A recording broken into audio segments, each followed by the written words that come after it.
Okay, Matt Pressman here from Florida Tennis Magazine. Exciting to have Justin Roethlingshoefer here with me.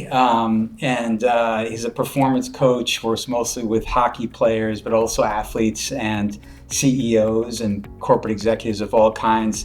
Has an incredible background, lived the dream, went as a junior hockey player up to the pro ranks, and then stayed in the sport. Has incredible advice to give our community in the tennis world about recovery, about fitness, about nutrition, about all the steps it takes to have that journey from a junior player up to the professional ranks. And even for guys like me who are senior players, just some good tips and tricks and biohacks, because we're here at the Biohacking Conference to learn more. So anyway, Justin, welcome. It's so great to be here. I appreciate you. Awesome. So let me start here. How did you get started as an athlete? And did you just play hockey as a junior player, or did you play good question. sports? Yeah, so I grew up playing every sport possible. Okay. I was multidisciplinary. My father put me in literally everything. So from soccer to hockey to baseball to golf to you name it. And so I've always just been interested in athletics. And to be honest, I started skating at the same time I started walking. So it was growing up in Northwest Canada, that was kind of the thing. So I've always been into sports. The biggest thing that kind of came with this though was I was always the fat kid. So it was always the fat kid.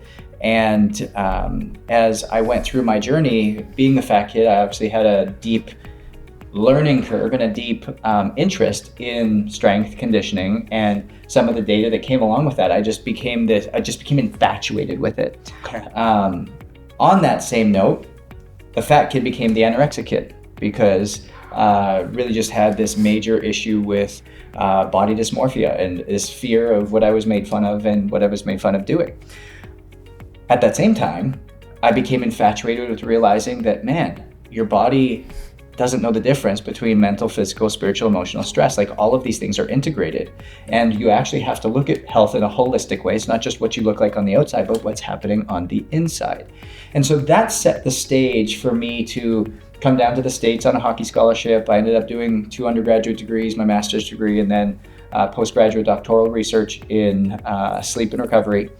And that really propelled my career into the National Hockey League as a health and performance specialist that was helping these athletes get hyper-personalized in their own health and performance in an integrated way. So it wasn't just, hey, what workout do I do? It wasn't just, hey, how do I recover well? It wasn't just, hey, how do I sleep better? What supplements should I take? It's, let's look at everything. Let's get your mental performance coach involved. Let's get your strength coach involved. Let's get your nutritionist involved. Let's get the medical team involved so that we can treat you as an individual. And that's how we maximized results. So great. Let's back up a little bit because first of all, tennis players, just like hockey players, tend to be a little OCD. Yeah. We all have our issues. We all go through a lot. We are so dialed into how to get our performance up to the maximum level.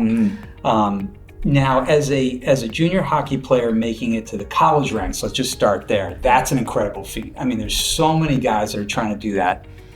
What does it take to become a sort of high-level junior hockey player and then getting to the college ranks and being able to get into college on a scholarship, no less? Yeah, my father said something to me at 12 that changed my whole perception of this. And he said, son, talent will get you noticed, but consistency will get you paid. And it hit home because, again, I was a talented young athlete, could have chose a couple different sports, but it was the consistency in which I loved to do things with, the consistency of which I showed up for practice, the consistency of which I showed up for games, the consistency of which I ate, the consistency of which I slept, the consistency in which I trained, the consistency just in which I lived. And so I think we overlook the power of consistency often, and we're looking for that next quick fix or that next best thing, when in actuality, what we can control is how are we showing up daily? What's the mindset in which we show up with? What's the decision-making process we show up with? And ultimately, what's the habits and behaviors that we show up with? Well, I want to also go back because it's so fascinating, actually having dealt with anorexia, yet still making it to become a college athlete. So let's talk a little bit about that. Yeah. So number one, that was, obviously a difficult thing to get through. Yep. But you must have had some other habits that got you above the competition. So even in the face of anorexia, what was it that got you there? Yeah, it's such a great question. And when I go back to that time, so let's go back to Justin aged 13, 14 to about 18. Okay. And that's the height of anorexic years. Okay. And when you talk about OCD, like OCD behaviors off the wall, and I'll give you some examples. I couldn't go up a flight of stairs, without going up and down 5 times as fast as I can. I couldn't go through a door frame and not do 10 push-ups. I couldn't pick books up out of my locker without doing 10 squats first. I wasn't allowed in my mind to walk in my school. I had to run. So all of these things, you can imagine at 13 to 18, you're the weird kid. Stay away from me. You should run a Navy SEAL. Yeah, you were doing your own Navy SEAL training. Just the weird kid. At night, I transferred my bedroom from where it was on the main floor to the basement because the basement was cold and dark.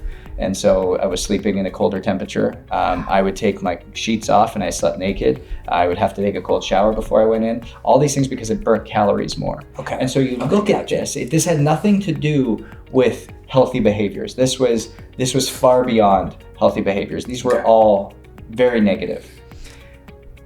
I say all of that to tell you that Justin at 12 years old was 140 pounds and Justin at 16 pounds was 90. And that's a skin and bones scrawny 90. I will tell you, the thing that saved my life, the thing that changed my life was a coach that I had come into my life and who coached me at 12 and then happened to be my coach at 16. And when he walked into the room, he knew who I was because I obviously played for him at 12. When he walked into the room, he had seen me on the ice behind the mask. Right. And when he walked into the room to come and say, hey, we're selecting you for the team, he walked in, he walked out. Right. He went to the next room, he walked in, he walked out.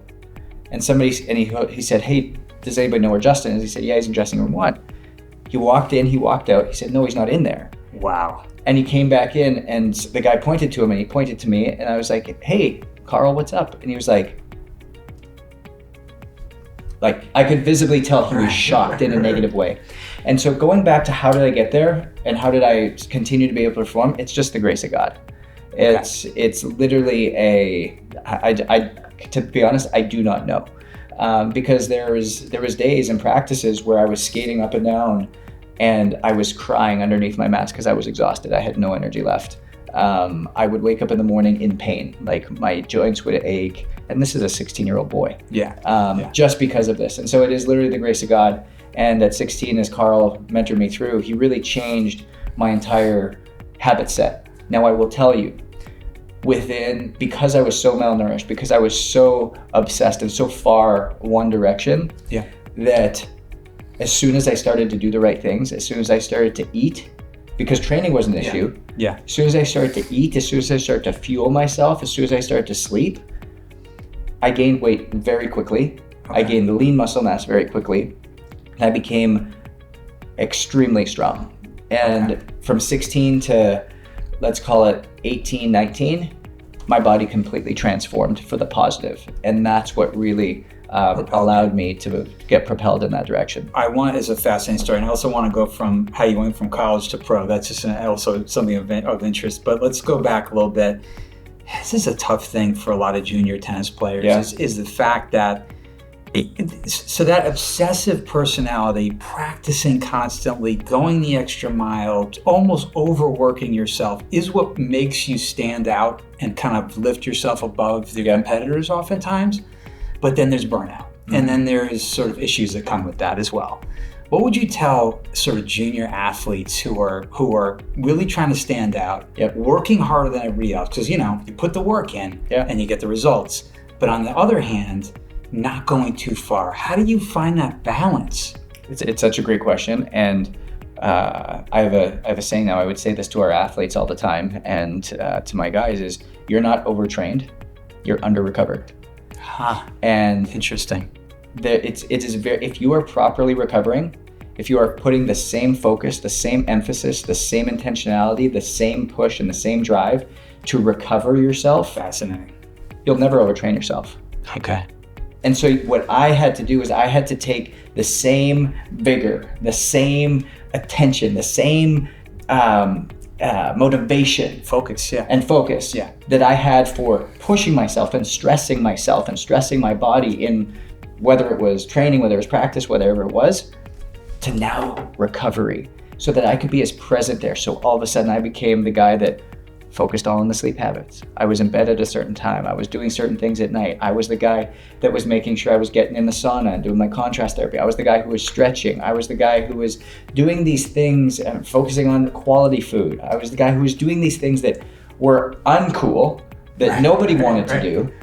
And that's the way that you stood out. I was the guy doing the 40-minute cool down at the end of a practice that would ride the bike for 5-10 minutes and then would stretch for 10-15, then would do the breath work and the meditation. That's how he all of a sudden stood out, because man, not only does the guy show up and practice and play hard, not only does he train hard, but the guy recovers hard. Like, my gosh, like what else do we need from this guy? Yeah, you're doing it. And so that's where you come back to this concept of you cannot overtrain a well-recovered lifestyle. And people try to find this balance, and they're chasing this balance when balance never existed to begin with.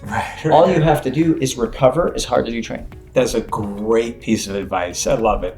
Wonderful observation that you made about yourself, especially during this time as a junior, then to college.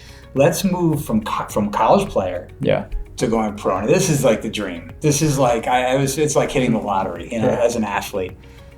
What is that like? How did you do it? How did you, again, make yourself stand out now? Same thing from going as a junior player to a college player, then a college player to a pro. What did you do to put yourself above the competition to get that to that level? So I'm obviously not the biggest guy. I'm not the fastest guy. I'm not the most talented. Well-built guy. I'm strong. I'm strong. Yeah. But what I will say is nobody will outwork me. Got it. And I am also, I say this, but I'm also just a locker room guy, a fun guy to be around. I'm a great teammate. I will always encourage you. I'm a person that's gonna make things lighter. I'm a guy that's you don't have to question if Justin's gonna show up today. You know what you're gonna get out of Justin. Right. And so it literally goes back to what my dad said at 12. Consistency will get you noticed, but consistency will get you paid. Yeah. And why I ultimately got an opportunity, even why I went to college, even why I got an opportunity in college, was just because they knew what they were gonna get from me on a day-to-day basis was not gonna change. And they knew that I could be a leader. Like, I was a captain in college. I was a captain of my junior team. And I was a leader in every locker room I was in. Not because I was the best, but simply because of how I lived my life. Right. The habits I had, the behaviors that I had, the fact that I trained hard, the fact that I recovered hard. And when you do that, my gosh, you stand out so much. Yeah. One of my mentors said to me the other day, he goes, and he's talking about business here, but business and athletics, very, very similar. Agreed. Yeah. So when you come in, he was talking, he goes, do you want to know how you become world class? You want to know how you stand out above everything else? Just be excellent. Yeah. Just be excellent. Excellent what you do. Pay attention to the little details. And I know people say this but there's no context to it. Right. They'll say, the details matter. They'll be giving you a speech and you might not follow through. The little details, come on, finish through on that. Or you'll run through a ball. Maybe you're drilling a ball at the net and you go and you'll just get your racket on it and have no idea where the ball's going, but you are like, hit my racket, great, and I'm running back now to get the next one. No, finish through on that. Yeah. Get the little details. The little details matter. Yeah. If you focus on the little details, then all of a sudden you're going to stand out, because my gosh, did you see what Matt did? He followed through on his final. He followed through on that. Oh my gosh, did you see what he did? He actually made the 10 serves that he said he was going to make. He actually did what he was going to say. So if you follow through with what you say you're going to do, you keep promises to yourself, and you are consistent with the little details, that's what separates you. Well, I think it's really interesting, and we were talking about before that Florida down here, and you live here in Miami, is sort of like the crown jewel of American tennis, and was at one point when I was a junior the epicenter of the world. Mm-hmm. Maybe still considered the epicenter of the world. And the track that a lot of junior tennis players go on is they basically play 5 hours a day like I did when I played in the academy, and then just overtrain. Yep. And so I think what's interesting, what we're saying is just make sure you're put the work in, but put the same amount of work into recovery. So I want to move to that as well, because it sounds like this is a real area of major expertise of yours, especially now working as a strength and conditioning coach and a performance coach for top both college and pro athletes. So what is it about recovery? What should tennis players be focused on? In your opinion, looking at a lot of different athletes, I know you work with other athletes besides hockey players. What do you think tennis players need to work on? Yeah, so number one is we need to make sure that, I think we like to make recovery sexy, right? Right. It's like, oh, I need to get in the red light. Oh, I need to get in the hyperbaric oxygen chamber. Oh, I need to get in the cold plunge. Oh, I need to get in. If we deduce recovery down, how do we fuel your body? Nutrition and hydration, number one. Okay. And a lot of us, what we end up doing is we end up sitting here going, I'm just going to take somebody's opinion, or I'm going to take random feelings and emotions as to what I should actually do from a nutritional standpoint. Or this is what they've always done in tennis, or this is what Djokovic uses, or this is what Nadal uses, or this is what Federer uses, or this is what I need to do. Well, no, actually what we should do is we should actually get so intrinsically intrinsic understanding of your body. So let's actually do cellular micronutrient testing. Let's understand what you're deficient at the cellular level from nutrients that fuel your body. Once we know that, that's when we can start to give you a hyper-personalized nutrition solution. That's when we can start to supplement you the right way. That's when we can start to build in, okay, how much and how many electrolytes do you need? How often throughout the day? If it's this temperature outside and you're sweating this much, this is how much water and how much electrolyte and how much sugar you actually need in order to replace it. This is what we need to do going into a match. This is what we need to do coming out of a match. Right. And so if we're not going to that degree or that level, how do we ever expect to be able to actually perform at that level? Right. Now, I'm not talking about this for somebody who's just casually playing tennis. Now, I would argue that this would also majorly help them. Yeah. But if you're actually wanting to do this thing, if you're actually wanting to make this something for real, then you've got to start doing some of this investment from the cellular testing, the DNA, the epigenetic testing, understand your body at a deeper level so we can get simplified as to what your solution looks like. Yeah, I always feel like blood, testing, you find out what's going on with your blood is like a P&L for your body. Totally. You know what I mean? Like it's just an incredible analysis of what's happening, and without understanding that you're in harm's way, right? So I'll get sciencey with you for 2 seconds because the blood work for a second is like 99% of blood work is blood serum blood work.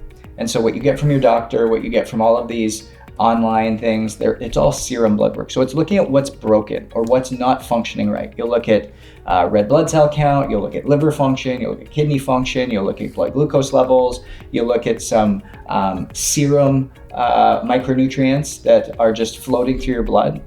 The downside with this is it's not actually looking at what is inside your cell. And the stuff available, micronutrients, so vitamins, minerals, and amino acids inside your cell, the only ones that your body can use. And so that's why, like when we work with athletes and we work with our executives and our clients, everything we do is cellular driven. And so that's why we ultimately see different results than a lot of other people get, is because we can get so hyper personalized. So make sure it's cellular testing, and people can do it through Own It or whatever if that's something they're wanting to do, but making sure you're getting cellular testing is critical. Okay. Let's talk a little bit about sleep and recovery. So nutrition, hydration. Yeah. We're going to circle back on that, but I first want to go back to sleep and recovery because I really, first of all, this is a personal thing for me. I started waking up at 4:30 in the morning about 7 years ago, which is kind of crazy, but I needed that extra time to be able to really build a business. Yep. In that, and also I have a family, and it's, gave me the few extra hours in the morning to do things like meditation and stretching and some exercise. As you know, it's difficult to find that time as an entrepreneur. But on the flip side, I was getting less sleep. Yep. How do you find that balance between, the importance of getting up early and having that window of time in a busy life to get those important things you need to get ready for the day, and getting proper sleep. It's really good. So you asked the question that I think a lot of people struggle with. Yeah. Because it's out of order. Right. I don't care what time you wake up. I care about what time you go to bed. Got it. Okay. So it's like, hey, I'm trying to figure out, like, how do I wake up at the right time so that I can get everything done I need in the morning? Well, it's really hard to wake up at 6 if you go to bed at midnight. Right. It's really hard to go to bed at 6 if you're going to bed at 10 one night and then 1 the next. So how do we get a really consistent bedtime? Okay. Then how do we create a really consistent night routine so that we prepare for going to sleep, so that we can get the greatest quality of sleep, not quantity, but quality, so that when we wake up in the morning, we're refreshed and we're actually ready to take on whatever it is that we have to take on. So when we talk about it there, and all the data will show, the best thing that you can do for sleep quality, not quantity, but quality, is a consistent sleep and wake time. Okay. So we want to get approximately 7 hours of sleep every single night, but a consistent sleep and wake time. If you can go to bed at 10 o'clock and wake up at 6 every single day, within about 30 minutes of each other, 9:45 to 10:15, 5:45 to 6:15, somewhere in there, consistency, you will see a 40 to 50% increase in your sleep quality every single night because you start to have hormone regulation or circadian rhythm regulation. Then we go into, okay, how do we prepare for sleep if we're going to bed at 10 o'clock? Well, 3 hours before bed, no more food, because when we take in food, we've got 400 times more melatonin in our gut than is produced by the pineal gland in our brain. So it actually eliminates the quality of sleep we'll get. 2 hours before bed, let's stop all heavy decision making. Let's stop working. Let's stop trying to figure out what we're doing tomorrow. So eliminate the mental and emotional fatigue that's going to happen. And we put a little net safety net around ourselves, and it's now starting to downregulate. Right.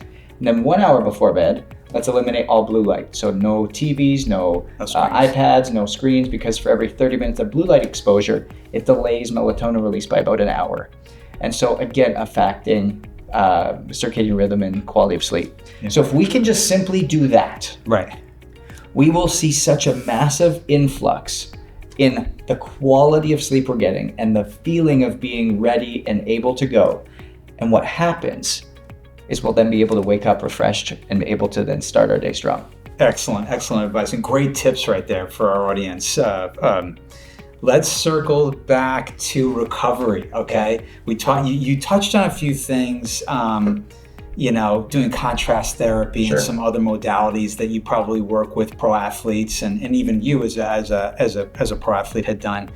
So if you were to give again a few tips and tricks, top things that people should be doing. Again, we want to do the blood testing. We want to really get personalized. Sure. But can't do that with our audience. So yeah. Thinking about what are the top things that tennis players should think about in terms of recovery? If they were only to do 3 things, let's say, what would those be? Yeah, so number one is you're going to want to have some type of heat exposure sauna routine. Okay. Like that's an absolute no-brainer.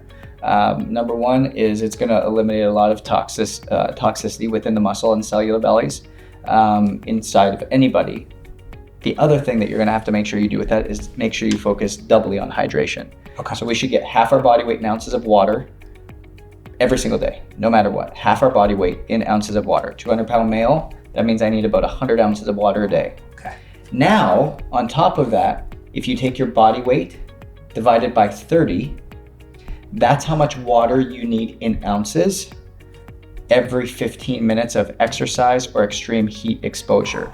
So for me, I would need about 6.8 ounces of water for every 15 minutes of sauna or heavy exercise or heavy training on top of that. So if I trained for 2 hours, right, and then I was in the sauna for 30 minutes, that means I would have to take 6.8, let's just make an easy number for my math. Yeah. 7 ounces of water, multiply it by 9.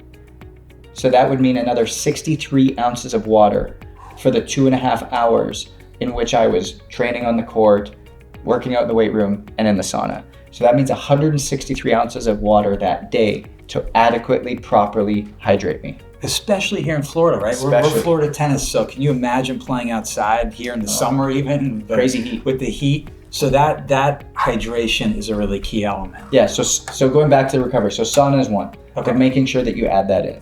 Number 2, let's go to the other side, and cryotherapy. Yes, getting in cold exposure. Okay. Cold exposure is probably the best thing that you can do. Even, like, again, you want intra-match.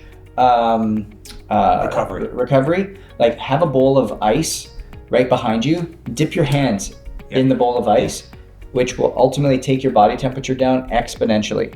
So if you literally just do cold exposure, but after any match, being in cold exposure for about 3 to 4 minutes, temperature should be somewhere between that 45 to 60 degree mark. Doesn't need to be in the 30s like a lot of people post on socials, but somewhere between 45 and 60 for about 3 to 4 minutes, which again will help post-training bring that temperature down. But intra-match, throwing your hands in, amazing. Lots of questions here. Just okay. So contrast therapy. Were you referring to sauna then an ice bath, or then cryotherapy, or going hot and cold?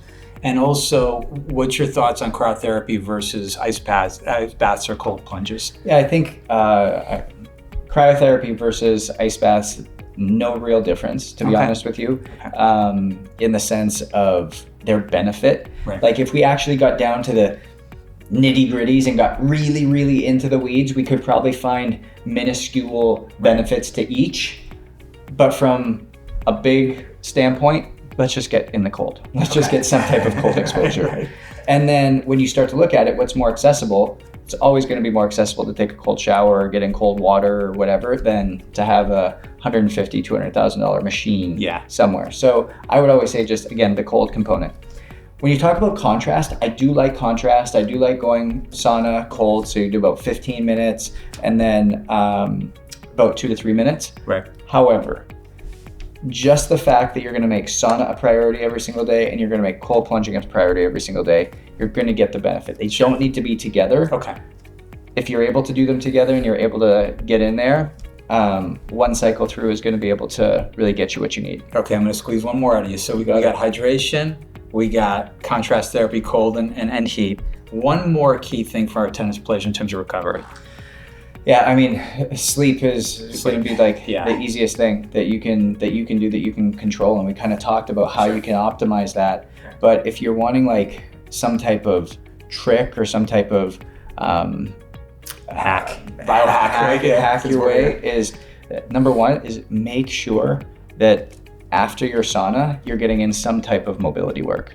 Like make sure you have somebody doing soft tissue work on you, from massage to trigger point therapy to full body compression. It could be the Normatec boots. It could be just spending time in isolated stretching. Like something like that is going to give you such a leg up because you're preparing yourself for where you're going next. But again, when you talk about recovery, get your big rocks done first. Get your sleep looked after, get your nutrition looked after, get your hydration looked after, and then everything else stacks on top of that. Okay. We're coming towards the end of our half hour together. Justin was very kind in saying we can have a few extra minutes if we can. And then he's got a big talk coming up here at this biohacking conference, which is wonderful. Let's circle back on one other thing before we stop, and then we're going to ask, sort of anything to wrap it up. But in terms of nutrition, you mentioned that as a key component for every athlete. And this is obviously a hotly debated topic across the board. So, again, maybe 2 or 3 of your key recommendations. We already talked about hydration, but in terms of nutrition, what are 2 or 3 things that people should be looking for with nutrition? Yeah, I mean, number one, if your diet has a name for it, it's the wrong one for you. Okay, right. So let's eliminate that right away. We know that our body runs on proteins, fats, and carbohydrates. We know that we have to get a combination of all of these in. And especially in athletics, the harder your sport, tennis specifically, we're going to have to make sure we're fueling from a carbohydrate standpoint. So I want you to think about this. Your carbohydrates are like the kindling for a fire. Okay. Your protein is the big logs. Right. And then your fat is the paper that goes on top. Okay. That's how you can start to think about, how do I create a vast inferno and a vast fire inside all the time so I have constant burning energy? You have to make sure, number one, 3 meals a day. Okay. Very simple. Breakfast, lunch, dinner. I don't care what time they happen. If you wake up if you wake up and eat a little bit later, that's fine. Breakfast has to be protein focused. Okay. Heavy protein. Then it's going to have some carbohydrates and it's going to have some fat. So it could look like 4 scrambled eggs with a little slice of avocado and sourdough bread. Okay. Awesome. Then you're going to go to lunch. Lunch should be protein focused, a little bit of carbohydrate and a little bit of fat. What does that look like? It could be a chicken breast with some rice and some beans. Great. Now we're gonna go to dinner. Same thing, protein, fat, and carbohydrate. The only time that you're gonna start to increase carbohydrate is immediately post-competition, because you need to start refueling, especially in between. And so now if you've got matches, then we can start getting into some of the other things that we're gonna start doing, right? Where we've got 2 snacks in between, we're gonna make sure we're getting maybe some fruit in those opportunities so that we start to, again, increase glucose recovery periods between. And so that literally just becomes your framework. 3 meals a day, 2 snacks a day, in between breakfast and lunch, and then in between lunch and dinner, making sure they've got your protein, your carbs, your fats. And that's as simple and easy as it gets. Great advice. This is so great here. We're squeezing some incredible practical tips for our audience in such a short period of time. So I really appreciate you doing that. Because I know that you're working with some major athletes. So I think our crowd will really love getting this information. So to wrap things up, as an athlete, as a pro athlete, I'm working with pro athletes now, looking at the tennis world, from kind of to some degree, a different lens, right? You don't come from the tennis world necessarily, but you look at tennis and you think to yourself, man, I wish they were doing these things to really improve and up and level up, Mm-hmm. Let's leave our audience with Justin's sort of key, I'd say, learnings from his world, hockey and other pro athletes, of what we can translate into the tennis world for our crowd. Yeah, so number one is, I think it goes back to what I said, is talent will get you noticed, but consistency will get you paid. Yeah. And in order to be consistent in anything, you need to commit. Yep. And a lot of people who say want to do something, they don't recognize the road they're going to have to go on in order to get there. It's great to say, oh, I want to be a pro tennis player. It's, oh, I want to be a college tennis player. Oh, I want to be on the high school tennis team. It's great to say those things, but are you willing to do what's necessary in order to be there? That's a different question. And so we need to ask ourselves, are we committing or are we compromising? Because a lot of times we'll say we're committed, but it's really continual compromise in disguise. And you'll recognize compromise because it'll have language like, I have to, or I want to, or I tried, or I'll do that until. It's not until you say, I'm willing to do whatever it takes. Yep. I'm fully committed to this. And you're willing to make the sacrifices necessary in order to make it happen, that it truly becomes inevitable. Right. Because consistency will get you paid. And when you start to implement these habits along the way, you start to understand them in a better way, it's impossible that you will not start to see change. Great advice. Justin, thank you so much. We'll make sure we put in the show notes information how to access your social media channels, your website, which I went to, which is wonderful. Some of the articles you've written are fascinating. I think the tennis crowd always can benefit from information from other sports and other athletes and other strength and conditioning coaches I have the utmost respect for. So, and your background is incredible because you're not just successful in the athletic realm, but you've been successful in the business realm. He has so much more to tell in his story than just the little time we had together. But hopefully we got a few nuggets, a few gems that we can give our crowd. So thanks again, man, for giving so much great information in such a short period of time. I appreciate you. It was great. Cool. Awesome, man. Awesome. Beautiful. Cool. Unlock your full potential at the Biohackers World Conference and Expo in Los Angeles on March 29th and 30th. Connect with leaders in health optimization, learn the secrets to longevity, boost your performance, and dive into the latest biohacking and wellness innovations. Don't miss out. Tickets are going fast.